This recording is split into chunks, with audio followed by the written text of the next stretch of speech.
Boa noite, queridas amigas e amigos do nosso programa Evangelho Rede Vivo. Uma alegria, mais uma oportunidade de pensarmos, analisarmos o Evangelho de Jesus. Essa cartilha de libertação que Jesus trouxe para o mundo terreno. Nós estamos estudando as bem-aventuranças, o Sermão da Montanha, ou as Beatitudes, no capítulo 5 de Mateus. E nós já estamos culminando, né? Nós estamos aqui no versículo 10. As bem-aventuranças vão do versículo de 1 a 12. Então, nós estamos avançando para a culminância.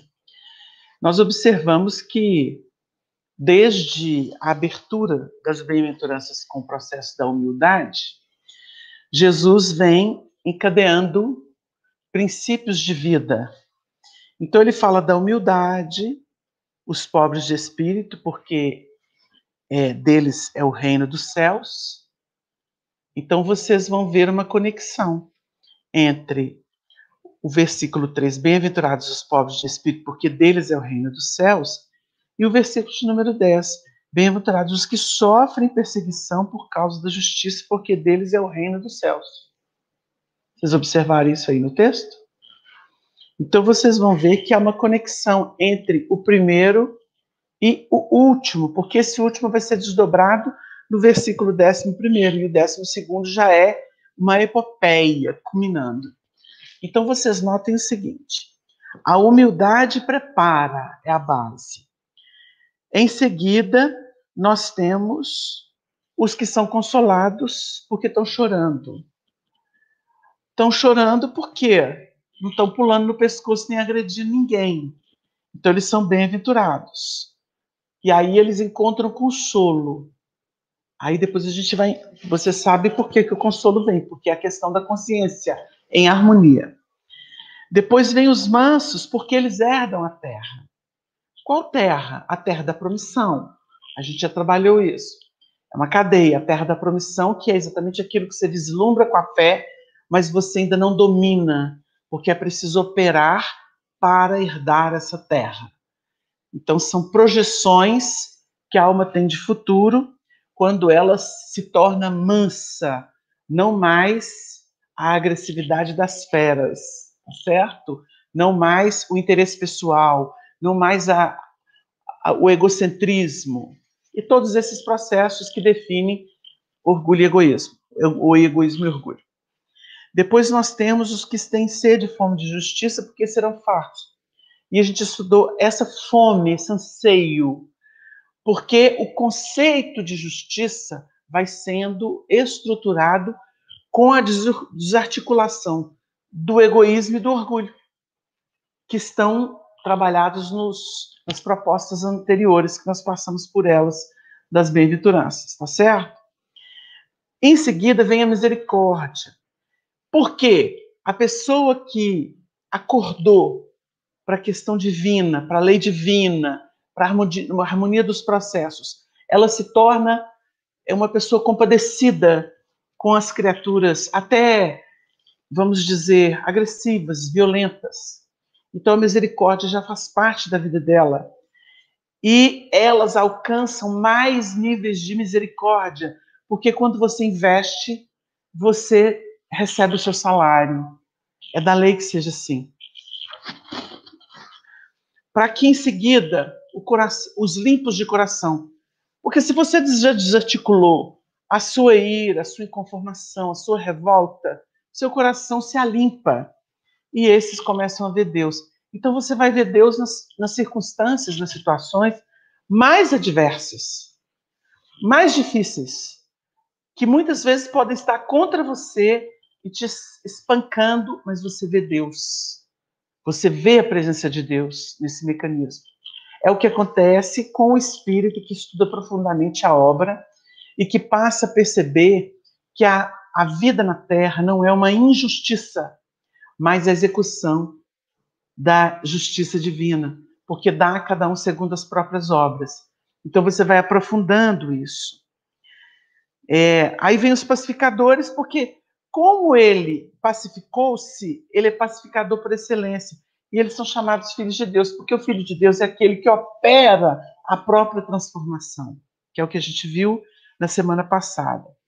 E o versículo de hoje, bem-aventurados os que sofrem perseguição por causa da justiça, porque deles é o reino dos céus. Então vocês notem que o humilde herda o reino dos céus. Mas humilde é quem? Nós chegamos aqui em explicação profunda, porque ele quebra o domínio dele próprio sobre si e ele passa a compreender a providência divina. Ele sofre as perseguições por causa da justiça. Quais perseguições são essas? Para a gente poder trabalhar com mais fundamentação doutrinária e lógica. Vocês vão ver, desculpem, todos esses processos que enchem as galerias de drama da sociedade.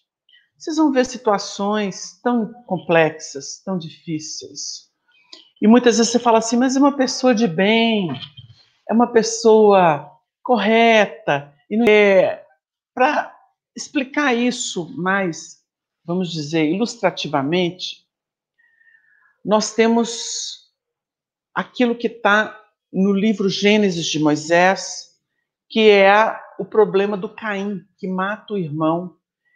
E naquele diálogo que ele tem com a própria consciência, com Deus que se estampa na consciência, ele vai dizer assim, é maior a minha maldade que possa ser perdoada.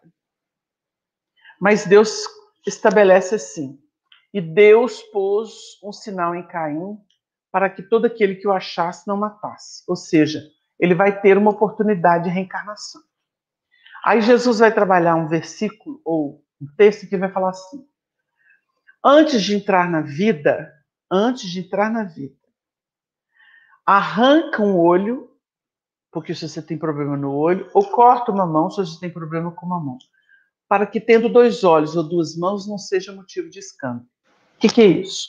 Isso é literal? Pode até ser.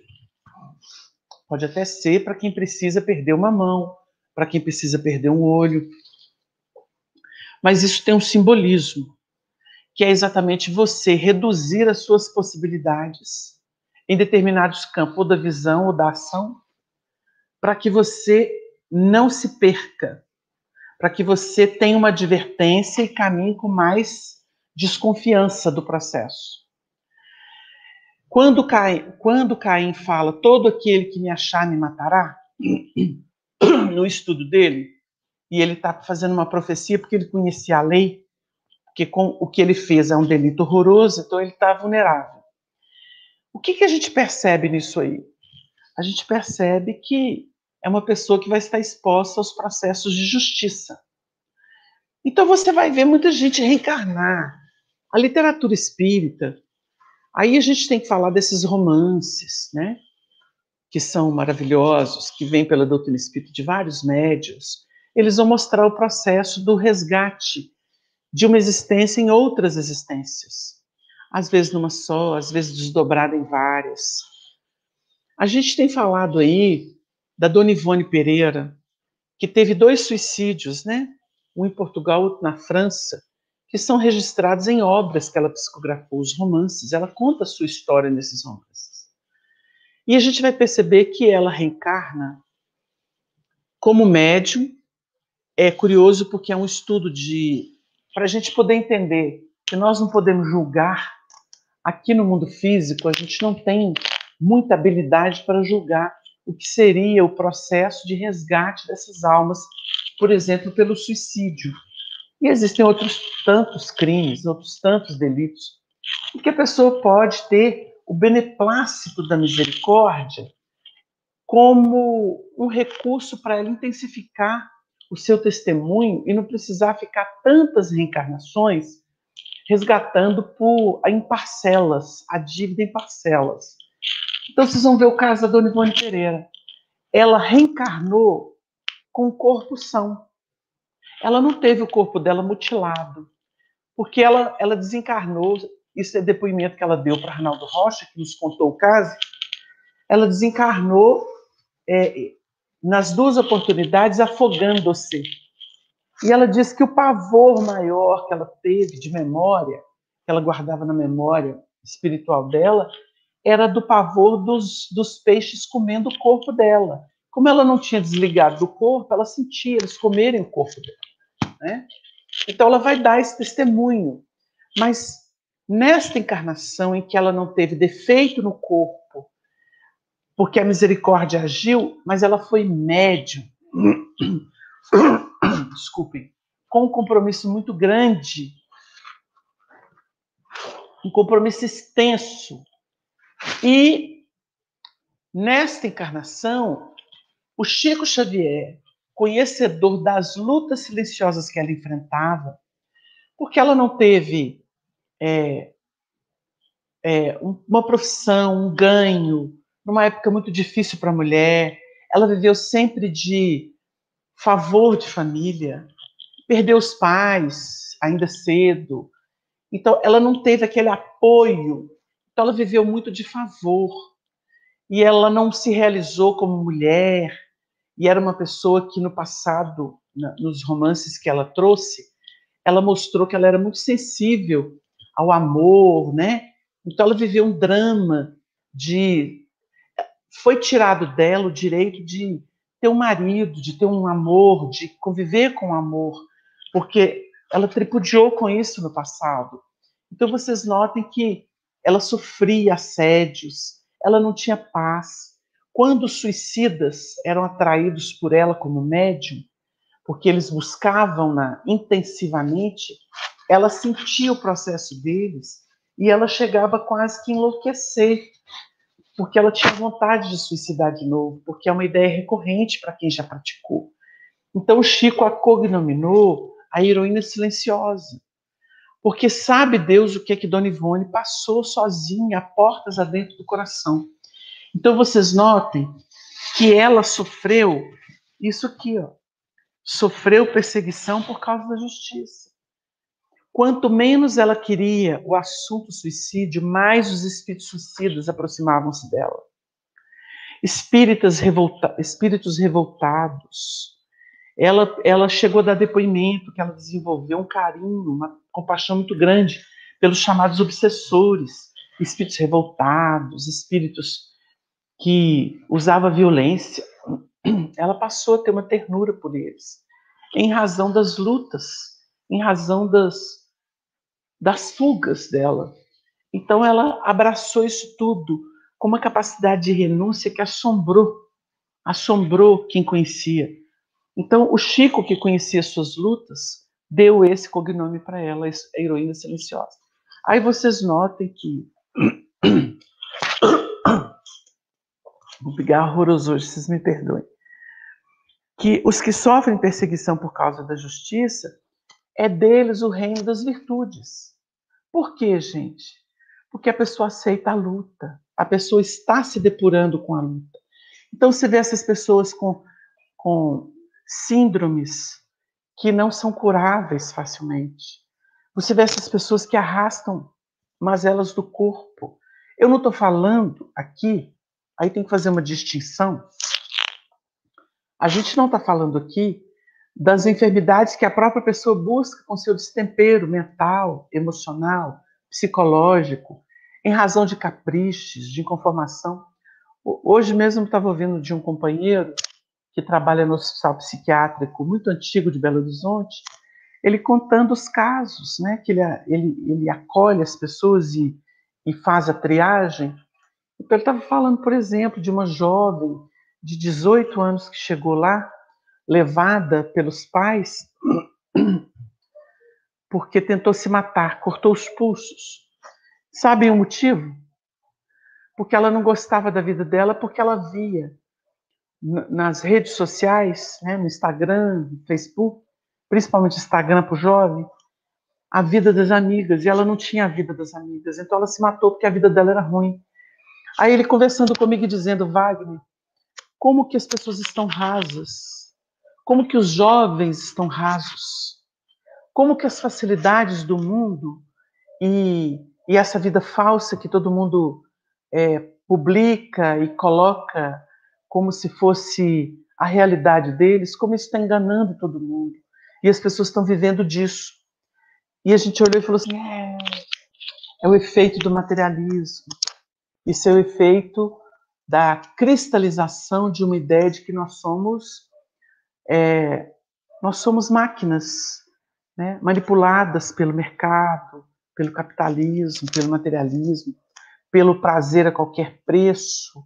E aí chegamos a esse absurdo, né, que seria a oclusão da humanidade, a oclusão. Então, muita gente pergunta, como é que a gente sai disso?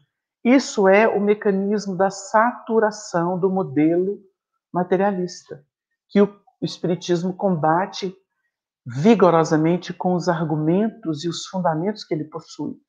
É a ciência do novo tempo. Quem tem olhos de ver, ouvidos de ouvir, consegue chegar nisso. Então, muitas dessas pessoas chegam no centro espírita, e aí começa-se um tratamento que é transcendente para auxiliá-las e arrancá-las desse anestesiamento moral, como se isso fosse possível, né? A própria medicação, você vai estudar os psicotrópicos, essa medicação que é usada para bloquear a sensibilidade da pessoa, isso dura por um tempo, mas ela traz prejuízos orgânicos. Então é preciso caminhar. Muitas vezes é uma providência urgente, porque a pessoa não tem sequer condição, e a gente sabe disso, está aí, não é à toa, mas é uma providência bombástica, porque ela destrói recursos. Então a pessoa vai ter esse impedimento, mas ela tem que ter o trabalho espiritual conjugado, porque só medicação não tem jeito. A não ser que ela tenha um tipo de expiação em que a vida dela é tão destruidora, tão de autodestruição, que ela precisa de algo destruidor no seu organismo, como processo já de queima. É o mal com o mal. Eu aprendi isso com os espíritos. Eles disseram assim, o mal encontra na maldade a sua própria diluição, ou a sua própria estiolação. Então, acaba que vocês veem, por exemplo, gangue com gangue se matando. Isso aí é o mal com o mal, porque eles se equivalem.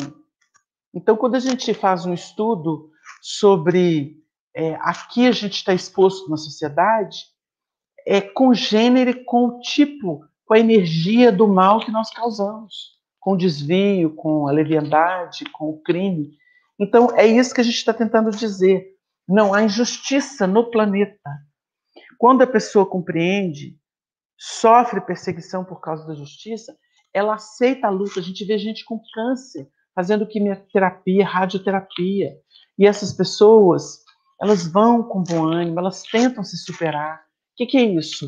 É o bem-aventurado que sofre perseguição por causa da justiça.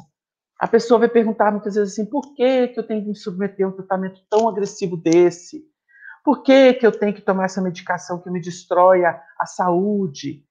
Então, a pessoa vai, se ela aceita, ela não tem revolta, ela não se dispõe, ela não bloqueia, ela aceita, ela acolhe, ela é um bem-aventurado. A gente tem que trabalhar nesse sentido, porque o que Jesus está dizendo aqui é exatamente isso. Ela tem consciência de que aquilo é um mal que vai fazer bem para ela. E eu digo para vocês, é aí que a gente tem que ir o componente espiritual. Uma visão mais profunda de espiritualidade, porque senão a gente não dá conta. Porque muitas pessoas vão dizer assim, num campo de observação puramente humano, mas é muito danoso. É muito danoso. É muito danoso? É. Mas Jesus não falou que não saireis daí enquanto não pagares o último centil? Não é claro que não é só o lado da maldição, é no lado de esgotar esse tipo de energia, esse tipo de vibração, esse tipo de delito. Outro dia a gente estava, na terça-feira, estava estudando aquela passagem em que ele fala que ele procura alguma coisa na figueira, mas não era tempo de figo e ele não encontra. E a gente estava explicando para o pessoal que ele não amaldiçoou. Quando ele fala, que ninguém coma mais qualquer fruto de ti. Porque ele estava falando do tipo de figueira que é exatamente a condição da lei. A pessoa só produz se ela tem aguilhão. Se ela não tiver um aguilhão, ela não faz. Isso aqui já é um grande ganho, porque sofrer o processo como consequência e ter consciência dele é um grande ganho, porque a pessoa está se aproximando de quê? Ela está culminando o processo da justiça. É como se a gente estivesse repetindo João Batista, que foi o precursor de Jesus, era o seu primo, ele foi a culminância do processo de justiça, porque ele tinha uma disciplina, ele implantou uma disciplina em si próprio que era admirável. Porque antigamente a pancada tinha que vir com a pessoa nem querendo ela não. Então, quando ele sofre a perseguição da justiça, com consciência de que isso é a providência divina, isso é motivo de júbilo. Então, seria o quê? O efeito da humildade sobre ele. Então, dele é o reino dos céus. Porque o reino dos céus é repetido aqui. Essa criatura que se depura voluntariamente, que compreende a sua luta, ela tem motivos de júbilo porque ela está implantando o quê? Virtudes. Ela está consagrando as virtudes. Então, se ele abriu, prometendo o reino dos céus para o humilde, aqui ele fecha com o reino dos céus para os que sofrem perseguição por causa da justiça. Sofrer é um processo passivo. Não sei se vocês entenderam. Os que sofrem é o passivo. Não é os que toleram, não é os que estão observando, é os que sofrem. Há uma operação, a operacionalidade. Então, este versículo, ele fecha as bem-aventuranças. E vocês veem que pobre de espírito, os que choram, que são consolados, os que herdaram a terra porque são mansos, os que são fartos porque têm fome e sede de justiça. Isso é predisposição, aqui ele já sofre. Vocês viram a evolução do processo? Os misericordiosos, porque ele já não é tão duro, ele não é tão rigoroso, tão duro. Ele tem misericórdia, tem compaixão. E o pacificador, porque é aquele que se deixa, se entrega para a providência divina. Então, confirma tudo aqui. E vocês viram que são várias virtudes. Então, deles é o reino dos céus. Aqui é deles. Efetivamente é deles. Começa com humildade. Então, vejam bem o desdobramento aqui para a gente poder avançar. Bem-aventurados, no 11º versículo, sois vós, quando vos injuriarem e perseguirem. Como é que é isso? Bem-aventurados sois vós, olha o requinte do sofrer a justiça, culminando no 11º versículo. Bem-aventurados sois vós quando vos injuriarem. O que é injúria? Injúria é uma mentira que joga na sua cara. Perseguindo você. Quem sofreu isso no mundo? Chico Xavier. E quantos, como Chico, sofreram isso? Em menor escala? Porque o Chico era tido por charlatão, enganador, aproveitador, ou idiota. Isso é injúria. Não tem gente que fala mal de você? A gente vai numa reunião mediúnica, e muitas vezes uma entidade surge lá através do médium e começa a falar horrores da gente. Aí você olha o que ele está falando e fala assim, mas eu não sou essa pessoa. Não sou essa pessoa. Você não é mais essa pessoa. Mas já foi. Vocês entenderam? Então eles vêm, mas eles não encontram a mesma pessoa. Então ele vai. Então ele diz assim, bem-aventurados sois vós quando vos injuriarem e perseguirem. Aí vem a palavra, e mentindo disserem todo mal contra vós por minha causa. Aqui já mudou, não mudou? Mentindo disserem todo mal contra vós. Então, se você suporta os fardos, aí vem os agressores, vem aqueles que são do passado e que não confiam e não acreditam e vão falar para você que você é isso, aquilo, aquilo, aquilo, e você não é mais. Eles estão mentindo. Isso é um galardão. Isso é um galardão. Então você vai ter isso fora, nos agressores, nas injúrias, mas você pode ter esses elementos do passado que não encontram mais força por dentro. Então muitas vezes você vai olhar para uma situação e falar assim, que coisa lamentável. No passado eu estava envolvido com isso. Então aquele impulso do passado não tem força mais. Eles mentem, porque eles foram desarticulados de dentro de você. Então, aquele interesse pessoal, aquela perversão, aquele bloqueio que não permitia que você crescesse, exultasse ou florescesse no infinito bem, aquilo vem e não encontra mais espaço. Realmente eu não sou mais aquela pessoa. Realmente eu não tenho mais isso. Então ele culmina no 12º versículo, as bem-aventuranças, dizendo o seguinte: porque aqui você vai suportar todo o mal contra você por minha causa. Qual a causa? Da transformação moral. Porque renovação moral, transformação moral, vem com o Evangelho. O Evangelho é que faz isso. Porque vocês vão ver a lei ensina defensiva. A lei ensina louvar e você se resguardar. Mas ela não te ensina a avançar nos temas desafiadores em que você se dá para os semelhantes, para a vida, segundo ela te pede. Isso é com o Evangelho. O Evangelho é que vai além, ao infinito. Então, a figueira que seca e que não tinha nada nela é Moisés. É Moisés. É todo mundo que tem discurso bonito, mas na vida prática é um desastre. É o que cobra para fazer as coisas boas. Essa é a figueira que não tem coisa alguma, não tem fruto nenhum. Porque amor, gente, é 24 horas. Amor é qualquer hora. Então, a lei não, a lei tem ciclo. Você tem que plantar para colher. Agora é de dia, agora é de noite é o descanso, de dia você é o pé. Isso é ciclo da lei. Mas amor é luz permanente. É doação permanente. Por isso que Jesus não encontrou nada na figueira, porque ela era debaixo da lei. É o símbolo da lei. E ele não falou que ele ia procurar fruta, ele falou alguma coisa. Alguma coisa é o quê? A lei não opera. O Paulo fez um trabalho lindo em que ele falou dos profetas. Por que Jesus Cristo era excelência? E mostrou isso.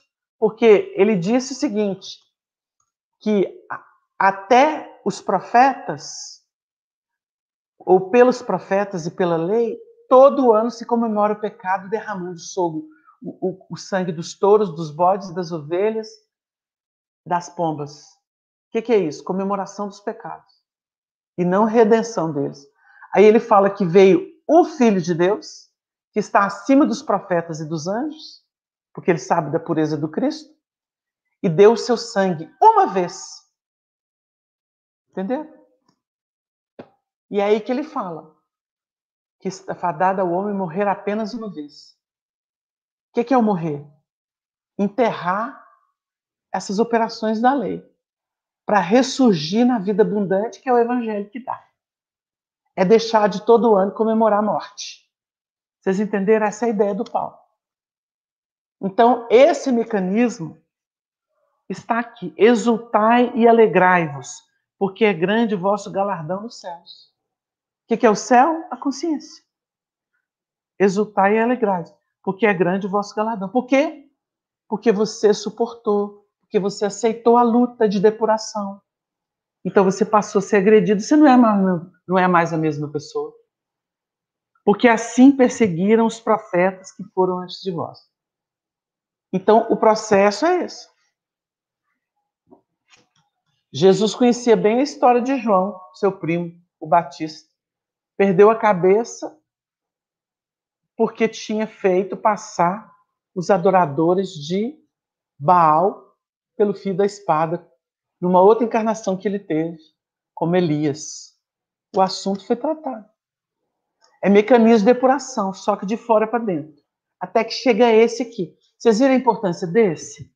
Porque esse você fala assim, eu não preciso que ninguém me bata, ou que ninguém me obrigue, ninguém precisa me matar. Eu sofro perseguição por causa da justiça, de olho no reino dos céus. Eu estou naquela condição de ser injuriado e perseguido, mas eles mentem, dizendo mal contra mim ou contra a pessoa que está em pauta, por causa da renovação pelo Evangelho. É isso que nos faz exultar e nos alegrar, porque é grande o galardão deles nos céus. Porque assim, muita gente sofreu antes.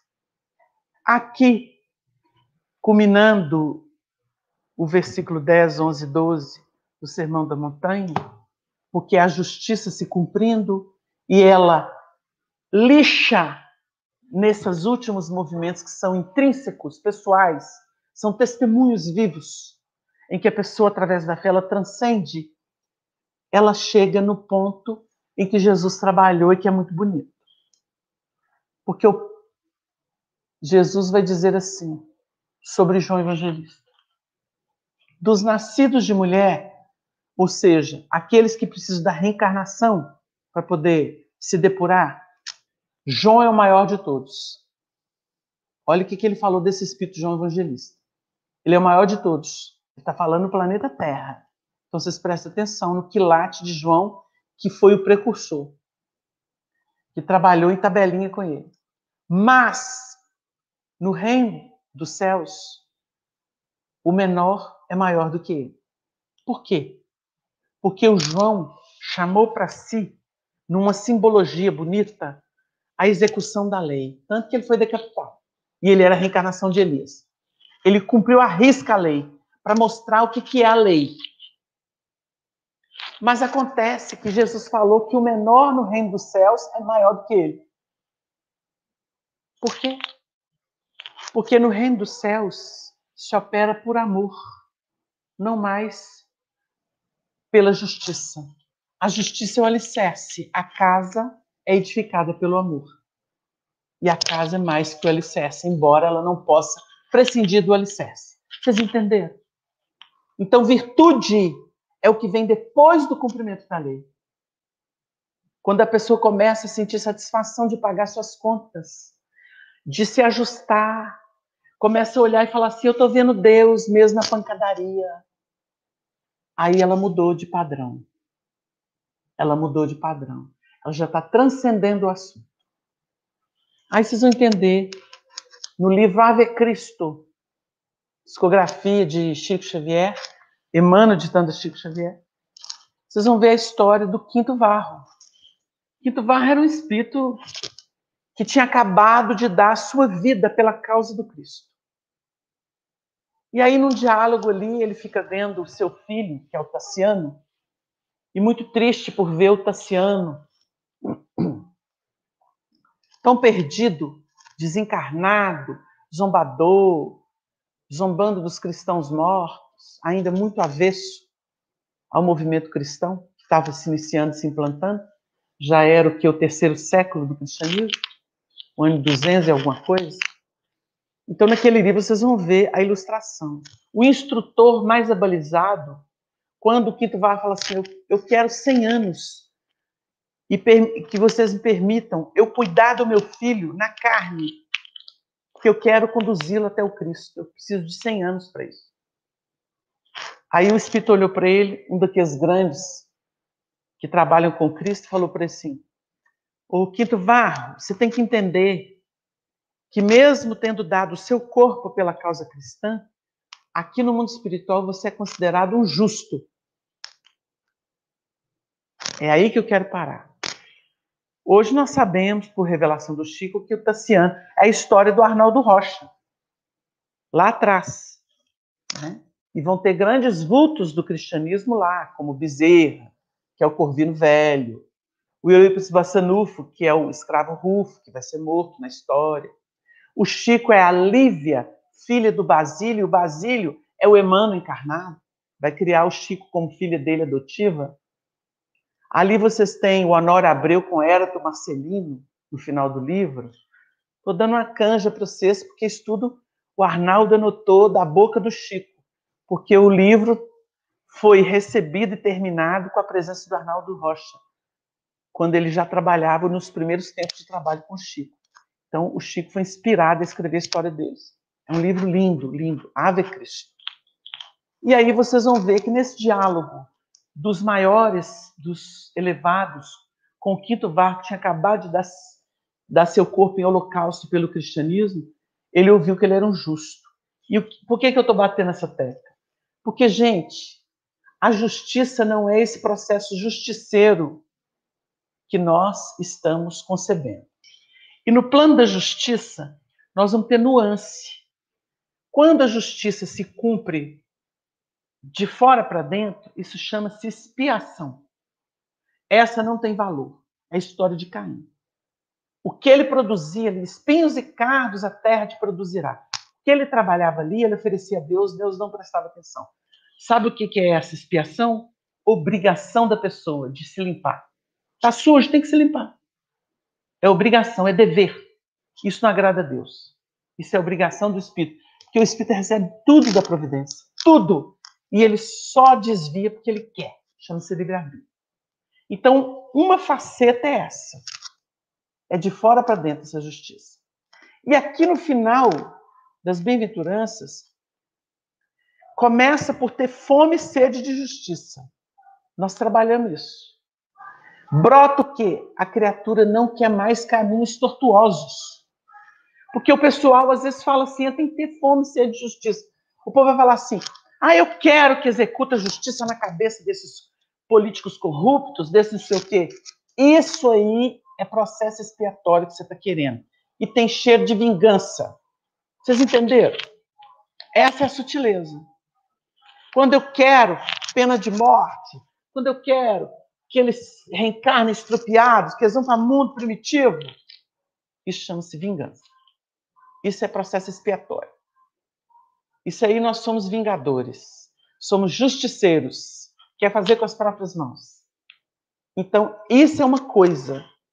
A justiça que é trabalhada desde o ter fome e sede de justiça é quando a pessoa cai em si e ela fala assim, Senhor, a justiça, o equilíbrio é o que nós queremos. Porque nós queremos a vida. E a vida só vem na base da justiça. A cada um segundo as próprias obras. E a pessoa se deixa levar. Ela se candidata à depuração. Porque ela abriu o coração.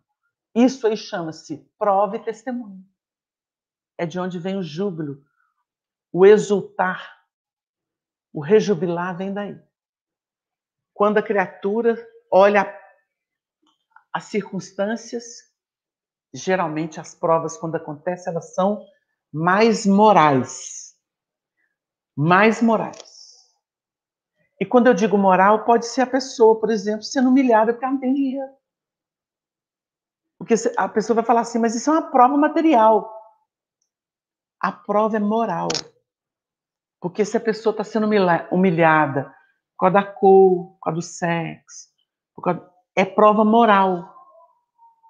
Porque a cor de pele não muda a natureza de ser humano dela. Isso não é problema. O uso da sexualidade, a orientação sexual dela, se ela se respeita dentro da escolha que ela fez, não muda. Para os espíritos isso não muda nada, porque eles não vêem sexo como a gente. Aqui tem muito preconceito em torno do sexo e muita limitação. Eles não vêem assim, porque a alma tem expressões múltiplas. Condição social. O que o camarada faz na riqueza, ele faz na pobreza, se ele quiser. O Chico era riquíssimo de espiritualidade. E, no entanto, ele foi miserável. Nunca teve dinheiro. Existem pessoas como aquela parábola que Kardec conta no Evangelho segundo o Espiritismo, daquela senhora nobre que vai fazer caridade, a Condessa Paula. Ela tinha muito dinheiro, muito prestígio. E, no entanto, ela foi modelo de caridade. não é? Foi amiga de Kardec, Condessa Paula. Ela desencarna, é um dos espíritos que dão comunicação dos espíritos felizes. E ele ainda recebe comunicação dela.